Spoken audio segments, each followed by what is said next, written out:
اب امام حسین دین تھے، دنیا نہیں تھے، کیونکہ انہوں نے فکر کی کہ انہوں نے میری بیٹھ کا مطالبہ کیا، انہوں نے مجھے چاہا، رسول کے بیٹے کو چاہا، تو میں نہیں چاہتا کہ میں ان کے ہاتھ، ان کو اپنا ہاتھ دے کر ان کے ہاتھ کو میرے ہاتھ پر بیعت نہ دلواؤں، بلکہ میں وہاں جاؤں اور آگے ہوگا دیکھا جائے گا، کیونکہ جو بھی رب کی مرضی ہوگی وہ دیکھا جائے گا۔ مگر فی الحال تو میرے پاس کوئی عذر نہیں ہے، پیچیدہ مسئلہ ہے اور وہ لوگ بلا رہے ہیں اور محبت کا دعویٰ کر رہے ہیں۔ بھائی مسلم کا خط بھی آ گیا، امام حسین اپنی تیاری میں ہیں، اور یہاں فرزندان مسلم بن عقیل جو اس وقت ایک خاتون کے گھر پر تھے، اللہ اللہ، وہ خاتون ان بچوں کو اپنے گھر پر لے کر جاتی ہے، نہلاتی ہے، تیار کرتی ہے، کھانا کھلاتی ہے، ہر طرح سے خدمت کرتی ہے، کیونکہ وہ خاتون محبان اہل بیت تھی، وہ اہل بیت سے پیار کرنے والی،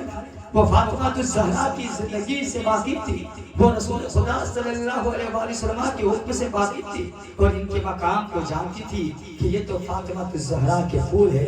انہوں نے اب ان بچوں کو تیار کیا، اچھے سے ان کو سجایا، سرما لگایا، زلفوں کو سوارا، اب رات کا وقت ہوا، کھانا وانا کھلا کر ان بچوں کو سلا دیا۔